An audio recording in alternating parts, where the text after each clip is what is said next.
This is the Bates Bobcast, our weekly podcast that takes a look at the week that was in Bates athletics. My name is Aaron Morse, and this week we chat with a pair of Mainers who are making big impacts early in the year for their respective sports. Plus, the field hockey team is off to a 4-1 start and ranked 11th in the country. All that and more coming up on the Bates Bobcast.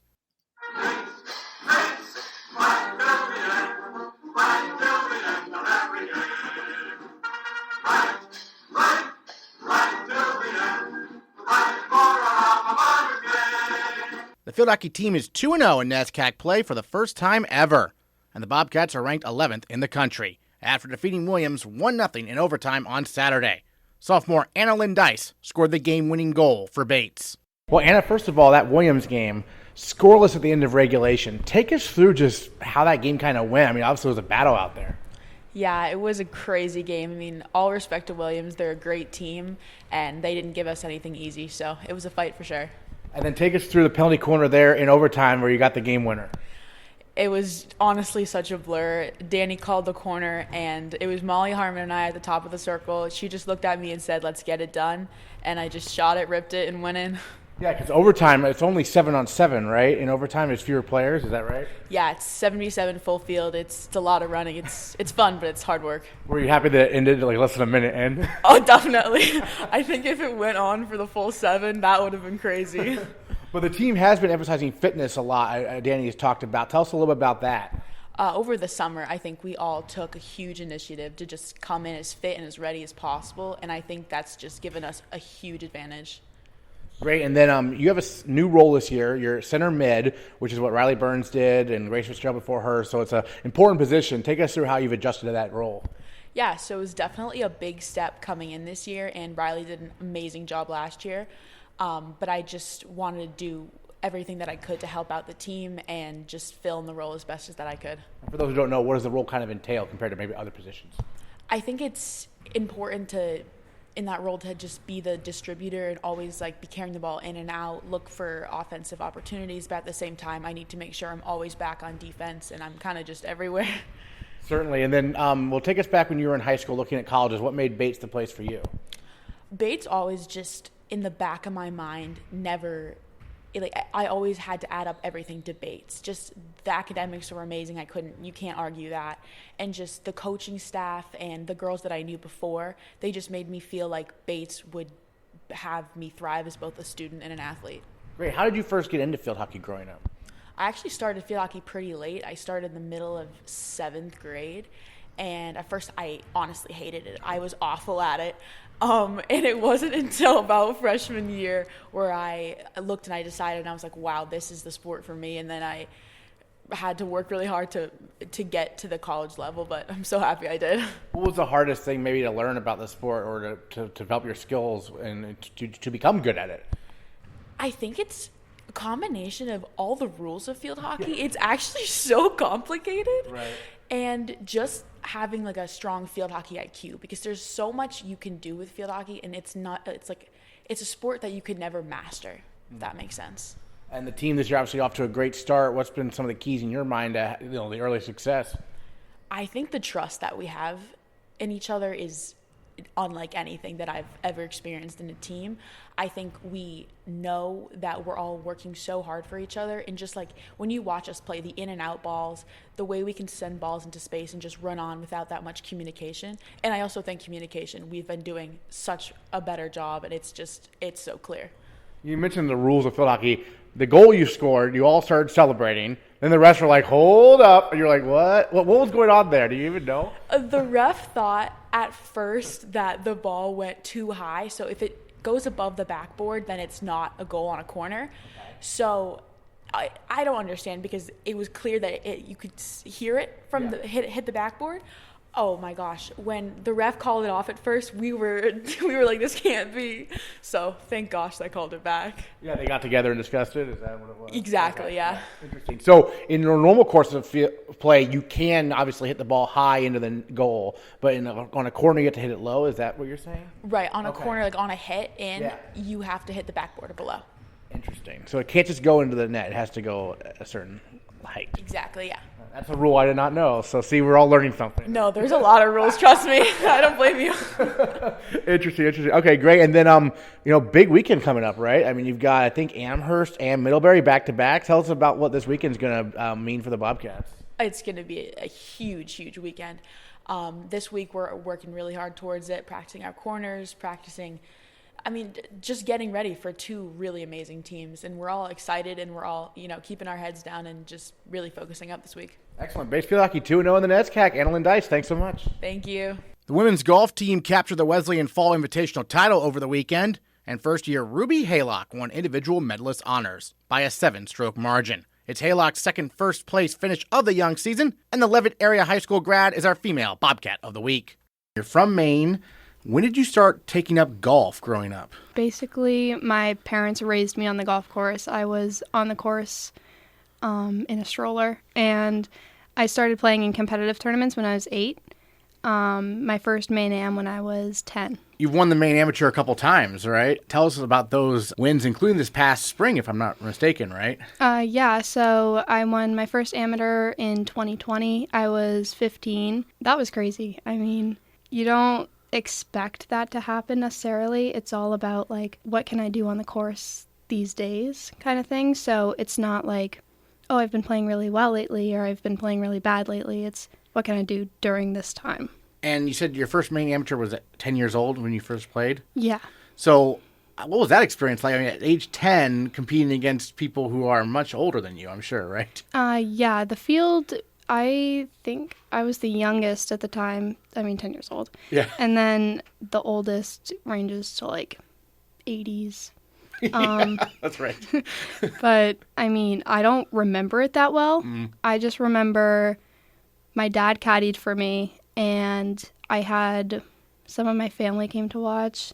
I believe it was at Biddeford Saco Country Club, because we went to the beach after. That's basically all I remember from that. What made golf kind of a sport for you? What made it, you said you grew up on a golf course, but what made you like it so much again? What about the sport appeals to you? Golf is such a family-friendly sport. You make friends with your competitors and your opponents, and I think that's what I like about it so much. Like, the Maine golf community is so close, and I wouldn't necessarily say like, oh, I compete against this person. I'd say more of like, oh, this is my family friend that I golf with.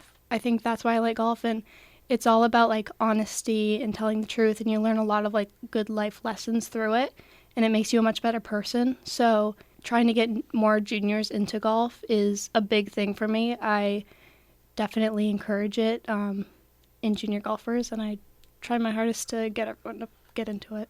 Great. And then obviously being a first year here, what has collegiate golf been like so far compared to playing in high school or playing at the, in the Maine Amateur and whatnot? So college golf is a lot of fun. I've never been on an all-girls team before, so it's a completely different environment. I competed against boys in high school mostly, and it's a lot of fun. I love it. I love my team. I love my coach, and I love representing Bates. It's a great school, and it's a longer yardage that I'm used to. We play around 5,800 yards, so it's a little hard. I don't hit it as far as some other girls, so I'm trying to get a little more distance, but it is so much fun. I absolutely love it. Well, you mentioned your coach. Your coach is a bit of a legend in the state of Maine, Abby Spector. Yeah. 7-time Maine amateur champion she is. What's it like playing for her? You must have been familiar with her growing up, too, right? Yeah. Yeah, I knew a lot of her growing up, and she's definitely an inspiration for all golfers in Maine. When I told the Maine golfers that I was going to Bates and I was playing for Abby, they were absolutely thrilled. Everybody loves her. I have heard nothing but good things about her, and it's so cool to hear other people talking about her, and they knew her growing up when she was 15, winning her first amateur. So it's really cool to we have similarities with golf because we were both raised on the sport. Our dads were both really engaged and into it as well. So we've been finding little similarities within our lives and our dads, and it's really cool. Great, and then Martindale Country Club is obviously the home course for the Bobcats. So Mm-hmm. what's it like practicing there? I'm sure you've played there before coming here, though, right? Yeah. Yeah, I've played at Martindale. I had an amateur there when I was 12, I believe. I feel like I see someone I know every single time I'm there, and they're like, "Hey, Ruby." I'm like, "Hi," and then it's like a whole catch up. But it's cool, like seeing everybody, and I feel at home there too. So it's really nice. And then what made Bates appealing for you to come to college? Because obviously you're from the area, and that can be a positive for some people to stay close to home, and other people want to leave home for college. What made you want to stay near home? My family has always been a huge part of my life. I was talking to my dad the other day, and we were talking about the fact that my tournament in Connecticut over the weekend is, I believe, the second tournament that he hasn't been able to go to. So my family is definitely really important. My sister is still in high school. She's playing for Levitt. And being able to, like, still kind of watch her and, like, keep an eye on her and what she's doing was really important to me. So mostly family. And, I mean, when Abby got the coaching job here, it, like, pushed me, like, completely. It was like, this is where I need to be. Excellent. And you mentioned your sister, obviously, still in high school. You mentioned golf being very, a family affair kind of. Is there some competitive spirit when you two play against each other, though? Oh, definitely, yeah. Jade is very feisty on and off the course, but I love it. And we compete a lot. We trash talk a lot. Trash talk is huge in my family. And, I mean, it's awesome being able to compete against her, my dad, and my mom. I absolutely love it. Excellent. So your parents both golf a lot, I assume. Have you ever talked to them about what got them into the sport back in the day? They picked it up when they got married, so they just kind of did it as like a casual thing. And then my dad got like really into it and was like pushing, like they both kind of pushed each other to get better. And they started playing in like competitive tournaments and like in the league at our course and everything. And then kind of decided it's a good family sport for all of us to play. So they just kind of got Jade and I into it as soon as they could. Are you better than them now? Yes, Yeah. I'd say so. Yeah, just a little bit. Yeah, excellent. Well, take us through this tournament this past weekend. The first 2-day tournament for the women's golf team this year. You had a couple 1-day tournaments earlier. Right, yeah. So, and it was a pretty dominating performance, really, by the Bobcats. I mean, take us through the 2 rounds from your perspective. Our 2 rounds this past weekend were a lot of fun. It was my first travel tournament with the team, staying over in a hotel and everything. And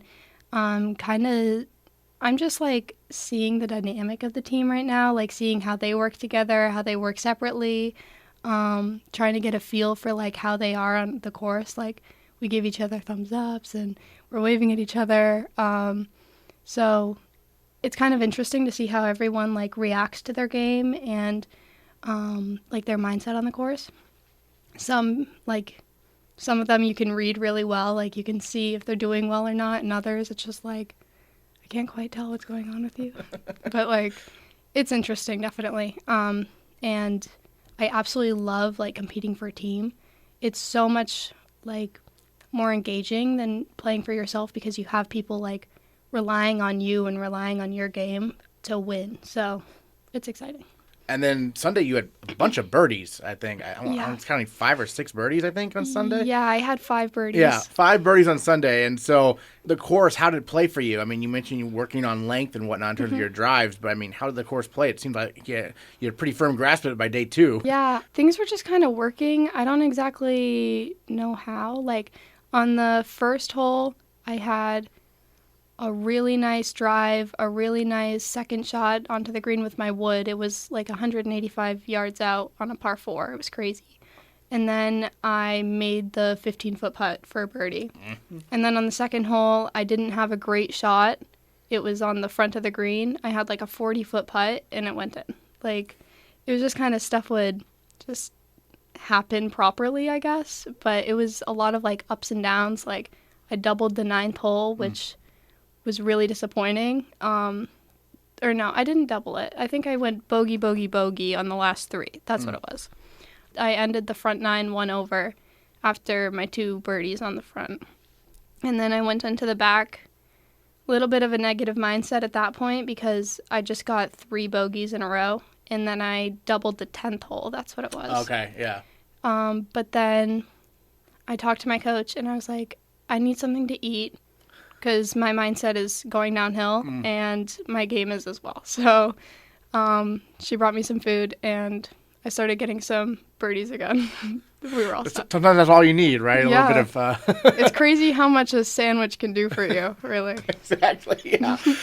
You mentioned Coach Spector. What have you learned from her so far, obviously in a short amount of time? She is very, laid back in a good way. She pushes you the amount that she feels that you need to be pushed, but for the most part, I know I'm the one that knows my game. She's trying to learn more about it, but she's not going to intervene in ways that's going to negatively affect me. Mm-hmm. So I have my specific warm-up routine before tournaments. I don't like much time because the more I think about things, the worse things go for some reason. Mm-hmm.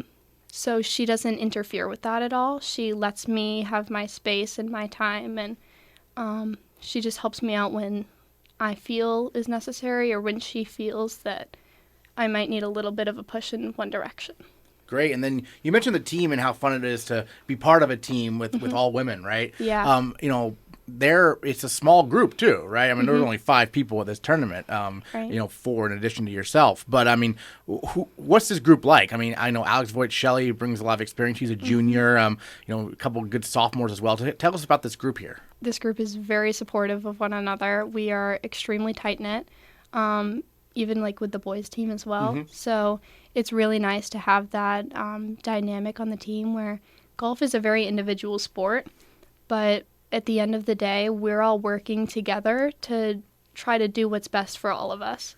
So having the support of my teammates and everything, it makes me so happy. I absolutely love the team. I love all of the girls, and I love my coach, and it's a lot of fun. Great. Would you say putting's your biggest strength? It sounds like it based on some of the putts you were making. It depends on the day. Uh-huh. Sometimes I'll 4-putt, sometimes I'll 1-putt. Right. I don't know what it is, but sometimes it works. Certainly. Well, I guess any other thoughts you want to share about, the season so far and some goals you have maybe in your mind kind of moving forward here? I like to take things one day at a time. Yeah. I'm not one to look far ahead in the future. I definitely I hope for us to do well in our upcoming tournaments and continue to succeed and work together and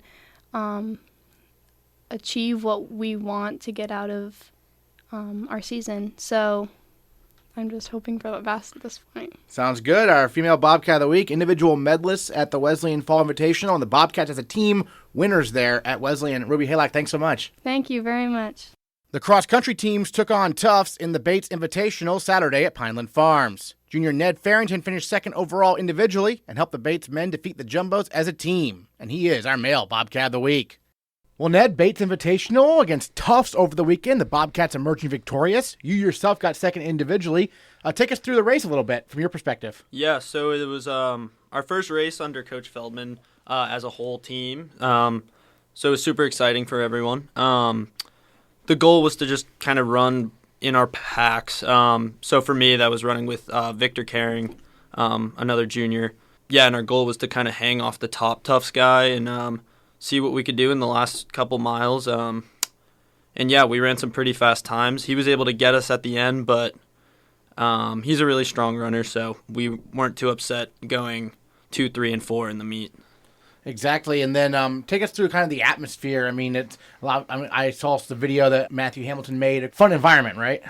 Definitely, yeah. The home meets are usually super fun for us because, yeah, the whole track team comes out and just friends and family of the team come and watch it, and they line the course. So every time you come near the finish line, there's a lot of noise and definitely pumps the adrenaline, helps you get through those tough miles. And this was kind of, we had the alumni meet, but this was basically your first race of the year because the wave races, it seems like they let some of the younger guys, maybe less experienced runners have a chance there, right? What was the strategy behind that? Yeah, so the wave race was really designed for just our underclassmen and kind of people that were coming back from injuries, hadn't raced in a while. just to get a feel for things again. So this was the first one where we had like the whole team out there, and it was just a real test for those of us who haven't raced since the spring or even before that. Yep. Tell us a little bit about you mentioned him, new head coach Danny Feldman. What's he been like so far? Yeah, so that's been definitely a very positive change for our team. He's got everyone in phenomenal shape so far, and he's already meshed with the team very well on a more personal level. So yeah, I think he's going to take this team to like a level we haven't seen before, which is really exciting. And you've got quite the training in store for you today. We're talking in the early afternoon, but later today I understand you're going on a little 17, 18-mile jaunt around Auburn. Tell us about the training philosophy with that, because your races are only 8K. Yeah, so they we're going to go for, what's that going to be, like 3+ times our race distance. It just makes you like a really aerobically strong runner, and it just makes that 8K feel like such a short race, which just really helps. Like when you're in that 4th mile and you're so tired, your legs can still go because you've trained to run fast while on really tired legs, and you've gone way longer than 8K before, so you can do it. So yeah, the longer you can run on long run days, within reason, the better. Right, exactly. Tell us about the team a little bit, because last year the team did go to NCAAs, in terms of maybe some goals the team has. Obviously, you want to return there, but maybe within the NESCAC, even in New England as well. Yeah, the team, I would say, is looking stronger than it did last year at this point. The NESCAC is very, very talented at the top, and teams like Williams and Middlebury are very strong, but we definitely think we can contend as a top 3 team in the NESCAC. It's very close within like 3rd through 6th place between us, Colby, Conn College, Tufts, teams like that. But we think we can beat all of those teams with our new training and our team just looking fitter than it has in a while. Yeah, certainly, and maybe some of the other runners we should watch out for. I mean, obviously yourself, you got second, but you mentioned Victor. It looks like he's going to have a big year. And Eli Bechstein looks like he's back and at full strength, right? Yep. Eli will be a big part of the team too. And Ryan Smith, he was sick for that meet, but he's been doing all the workouts with Victor and I, so he'll definitely be a name to watch out for as well. We've just got like our 1 through, I think it's 32 guys on the team. It's so, like, if one person gets sick or injured, there's one guy, like, 10 seconds behind of him. And we've got, like, the depth to be able to kind of weather any storm that we see this year with injury and sickness, which is awesome, yeah. Great. And the last time we had you on the Bobcast, you had a breakthrough performance in track and field as well. Was that the 3K? Yeah. The 3K. So tell us a little bit about, track and field season compared to cross-country season, and what's it like for you? Yeah, I've always been better at track myself, but this year I've upped my mileage a lot, and I think a lot of the team actually is. We've made a pretty big jump in our mileage, and that's kind of a key difference between track and cross country. Is you run a lot, probably 10 to 15 more miles per week than you would in track, and you focus more on like longer workouts, long runs, whereas in track you're doing a little bit more like repeats, intervals on the track, getting your body ready to run really fast paces. So yeah, it's been good for me upping my mileage. I finally feel like I can really like make an impact in cross country in the NESCAC. Whereas before I just didn't feel like I could compete with those juniors and seniors who had been running 90 to 100 miles a week since sophomore year. Yeah, it's kind of your time now, right? I mean, you're an upperclassman now, and it's time. Your time to kind of step up, right? Do you see it that way? Yeah, it kind of flew by the freshman and sophomore right. year, and now I'm like, giving freshmen and sophomores advice. It feels strange, but it's fun to be kind of one of the older people on the team and kind of see kids going through exactly what you went through as a freshman or a sophomore. So yeah, no, it's fun. How excited are you for the new outdoor track here? Yeah, we're super excited about it. It was definitely getting pretty beat down at the end there. We had some kids seeing some shin splints and things like that. That new surface looks unbelievable. So everybody's super amped to go run on it. It's just going to make having meets there a lot more fun. And hopefully we can see some really fast times run on it too. Yeah. And then going back to the workouts for cross country, How do you approach those? Like today, for instance, I mean, that's a long ways to go. I mean, how do you kind of approach things mentally and physically even to prepare for that? Yeah, we try to kind of not put too much emphasis on any individual workout. Mm-hmm. It's kind of just a sum of like all the training throughout the season. I think in the past where our team has run into issues was putting too much emphasis, getting too hyped for like one individual workout and trying to run really fast splits. Instead, we're just going, we're going to do our job. We're not going to, kill ourselves, be puking at the end of the workout. We're just going to like get the job done and, save that, last effort for the race in 2 weeks from now. Great. Yeah. Tell us about some of the races you have coming up. Yeah, so the next one is the Maine State meet. Mm-hmm. So that's a classic, and we're always looking to beat Colby and Bowdoin there, as well as the other schools.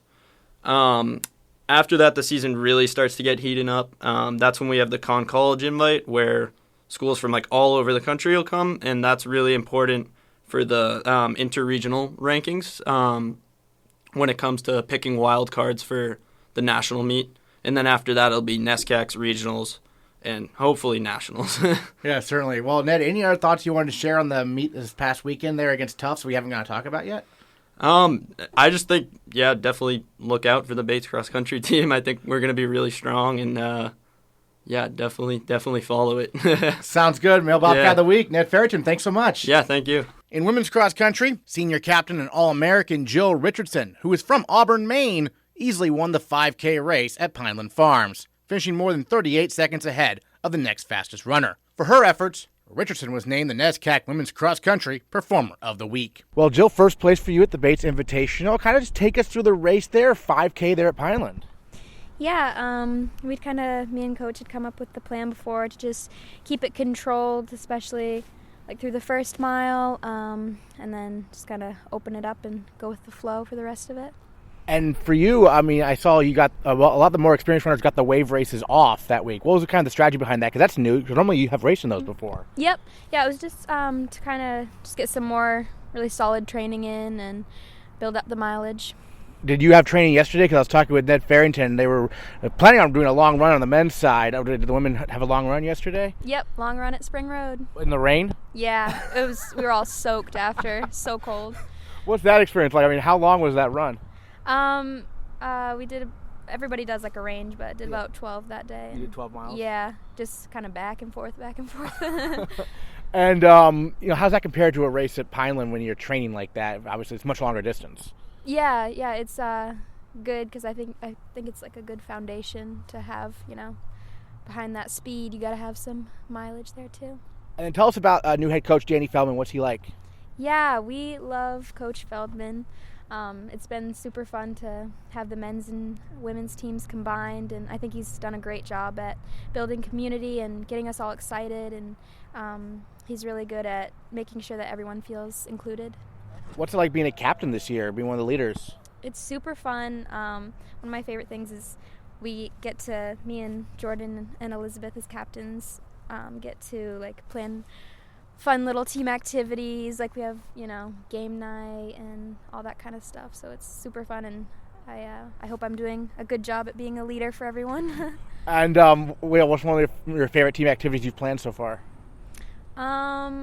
We had for preseason we had a scavenger hunt, which I thought that was pretty fun. What were you searching for? Basically, it was more like you just had to go around campus and find different things or do different activities, and it was a good way for everyone to meet each other. Gotcha. Now, you don't have any meet this weekend. You have the Maine State meet coming up, though, up in Bangor, right? What's that course like? Have you been there before? I have not been there, okay. So I'm really excited to see what it's like. I mean, I feel like there's not many courses in Maine now that I haven't been to, right. And I'm excited. And you're looking to defend your state title, and the team is as well, right? How much pride does the team take in winning states pretty much every year? I think it's so fun. It's not something that I was able to do in high school, so being able to win a state meet I think is always really cool, and for sure trying to get the individual win again. And then obviously you were an All-American last year. What does that mean to you to be an All-American in cross country? Yeah, it's super cool. I don't know, it's like I feel like I forget about it, but so when somebody mentions it, I'm like, oh yeah. But yeah, I hope I can do that again this year. Certainly. And then, as a senior, I mean, what's it like knowing this is kind of your last cross-country season here? Yeah, it feels so weird. Like, just each race and each practice, I try and like remind myself, like, this is the last one. You got to make the best of it. Yeah, because that was your last Pineland race. Yes. Yeah, that's crazy, right? Yeah, it is. And then, but still probably more training in Pineland to go. Oh yeah. We've got more training for sure. Great. Well, any other thoughts you wanted to share on the Bates Invitational? Maybe what the team felt like coming out of it, kind of. Yeah, I think we all just felt really encouraged. A lot of people had PRs, and I think we're just feeling strong as a team, and like we still have a long way, to grow. We have a lot more in us. During the fall, the Bobcast will recap every football game with first-year head coach Matt Coyne. On Saturday, the Bobcats hung with NESCAC favorite Wesleyan, trailing just 13-3 at halftime in the season opener. But the Cardinals pulled away in the second half to win 41-10. Coach Coyne breaks down the team's performance. Well, Coach, I mean, the opener for you at your alma mater, where you were coaching just last year, weird environment, right? What was that like to open the season at Wesleyan? Yeah, it was definitely it was a lot calmer than I thought when I showed up there. It's obviously a different feeling because, I had a role in recruiting a lot of those guys and building relationships over, my 5 years there. But ultimately, we were locked in, and I was focused on Bates and us, and then trying to make sure that we had the best product that we could put out there and compete at a high level, which I thought we did for a majority of that game. And for quarterback Liam Foley, it was his first significant playing time really since he was a first year. Now he's a senior. Take us through how you thought he performed. Obviously, he was under some pressure, but when he had time, I thought he made some good passes. Yeah, I think it was, that's one of the best D-lines that we'll face. Mm-hmm. Nick Helbig, number 11, as a lot of people saw him throughout the game. I mean, I think a lot of people are having trouble blocking that kid, and they did some good things up front. We knew they were very good on all phases of the ball, but especially in the defensive front. So, we made first drive. I mean, we made a great play to Ham, number 7, obviously, and he made a big play and gets down there, and really, I think, that's where the game sort of could have changed a lot. We had 4 plays from the 3-yard line, and we just weren't able to get it done and get in the end zone. And I just felt that as we were going down there on the road first drive, 4th and 1 from the 1, I wanted, to go and score a touchdown and set a tone. So, I feel very comfortable with that decision. We just didn't make the play. Yeah, I mean, the red zone struggles against Wesleyan. I mean, red zone, it's tough. The field shrinks. I mean, what's maybe a point of emphasis in practice to improve the red zone offense, perhaps? Yeah, I think, we just have to have better communication, both offensively and defensively. If you look at the stats, I mean, we were 1 of 3 in the red zone, and they were 4 for 4. And I think that's the difference.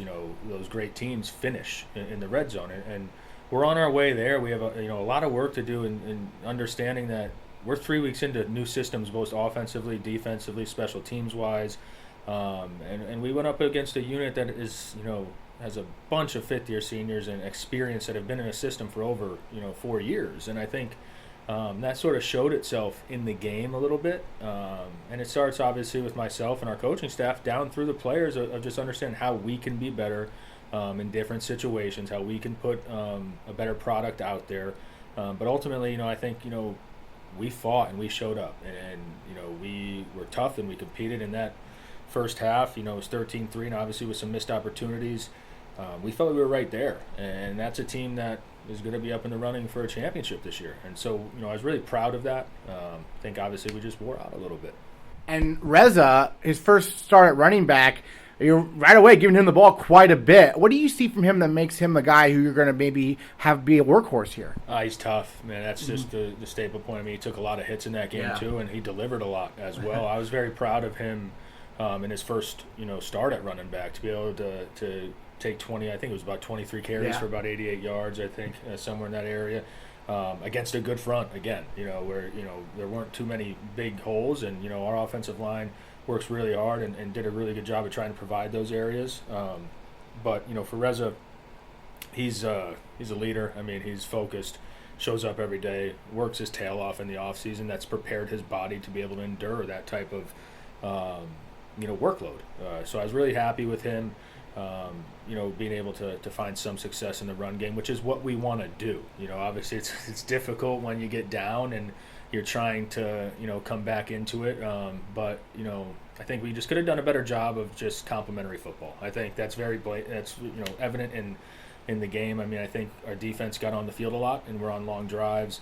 It was tough for us offensively to sustain some drives. And again, I mean, you tip your hat to Wesley, and I mean, trust me, I know they got some great players over there, and they've great coaches over there, and that's a team that came, and it was going to be hard to really produce against them, and that's just what we have to get better at to take the next step. And then for your receivers, it seemed like Wesleyan was doing a good job schematically, maybe keeping the ball out of their hands. What adjustments you're making maybe to get the ball into Sean Bryant's hands more, Mohamed Diawar's hands more? Because Diawara had that big catch on the first drive and then only one catch the rest of the game, right? Yeah, and they did a good job. They tried to double him. So they took 7 out of the game a little bit after those first couple drives. And I know Coach DeCenzo pretty well down there. And that's something that we used to do against a lot of the teams is, you take away that target. And then obviously, we had some plays where we had some 50-50 balls up there that, they made the plays on. And talking with the team and just said, hey, guys, we're going to keep taking those shots, and we got to make those plays. And that will start to change the momentum. And,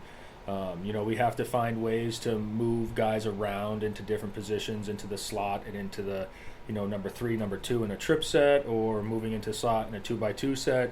But what I think goes, unnoticed to maybe, people on the outside is, you're in a new system, so you're trying to learn all this, and you're trying to move pieces, and it becomes to a point where you want to execute plays correctly. So as you're trying to move guys through, I think over time we'll get much better with that and being able to implement that, and really get guys into different positions to move around, and then just make some plays. I thought all 3 linebackers on defense were really flying around making plays. What do you see from those guys, Hooks, Hawkins, and also Formas as well?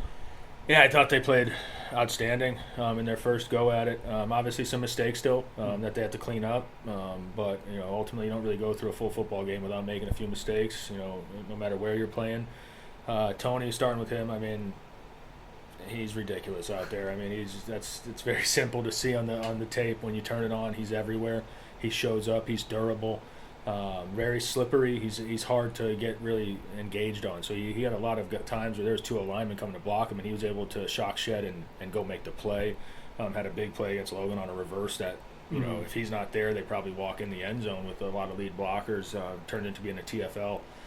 Formas, he did a lot of, great things in the pass game, as you saw in some critical moments where they were trying to hit us vertically on some double moves, and even the one that I believe it was the touchdown to go up 27-3 or 20-3. It was a corner ball that he's right in phase, and they just put it right where, a great ball beats perfect defense every day. You know what I'm saying? So it's one of those things that you got to live with and tip your cap.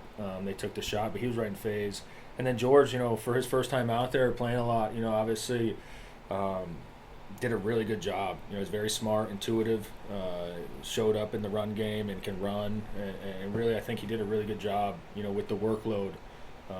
That we weren't, not a concern of ours, but it was his first time taking a ton of snaps out there and making sure that we were able to keep all those guys locked in and perform. But they did a really good job, and obviously the D-line was a big part of that as well too, fighting throughout the whole game. Yeah, a lot of coaches will often say the biggest improvement you should see from a team throughout the season from week 1 to week 2. So what are some points of emphasis in practice to make that happen for the Bobcats?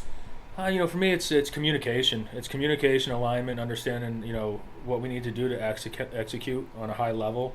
Obviously, we're going up against Tufts, and, went down there last year and were able to, beat them at their home place. So obviously they're coming up here with a little bit of extra urgency. And they're a really good team. I mean, they had a battle with Trinity where they had an opportunity, they lost by 3, but I mean, they were down, and came all the way back and had a chance in the fourth quarter to really tie the game and take the lead. So we know what we're up against. It's a great challenge again. They have a very good receiver in Phil Lutz, one of the best receivers in the league. Obviously have a lot of respect for him, and Berluti at quarterback, Tyler Johnson at running back. And then defensively, they got a whole new system in place, which is very, unnatural. It's not a natural defense. It's very hard to pick up a lot of movement, slants, and different things that way. So we know the challenge is great, but really for us, it's focusing on us, understanding that we have to get better in certain areas, and we have to just become more consistent, but also just understanding that it is a process. It does take some time to fit in. So, one thing I'll say that I was really happy with was the special teams. I think that was something that last year sort of nipped us in the butt a little bit, and against Wesleyan we were able to operate. Archie did a great job in the punt game. Obviously 1-for-1 on field goals, 1-for-1 on PATs. Our kickoff game did pretty well.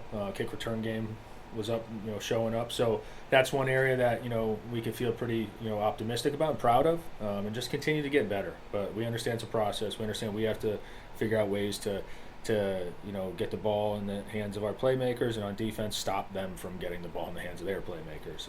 But we're just focused on us, and we know we have a great challenge. Coach Savetti and the Jumbos coming up here Saturday. We're excited to get back out there and see the improvement. In other Bates Athletics news this week, the men's soccer team defeated Husson 3-0 on Wednesday before falling at Williams on Saturday. The volleyball team dropped a pair of road NESCAC matches, and the women's soccer team fell 2-0 at Williams. Joanna Atwater and Allie Friedman advanced to the A-Flight doubles finals at the Wallach Invitational, and the men's golf team finished 15th at the Williams Fall Invite. This Saturday, make sure you stop by Garcelon Field for the return of the Cats Carnival before football's 1:30 p.m. game against Tufts. We have 5 home events Saturday, so come support the Bobcats in field hockey, women's soccer, men's soccer, volleyball, and football. Find the complete schedule online at gobatesbobcats.com, and we'll recap it all next time on the Bates Bobcast. Bates, Bates,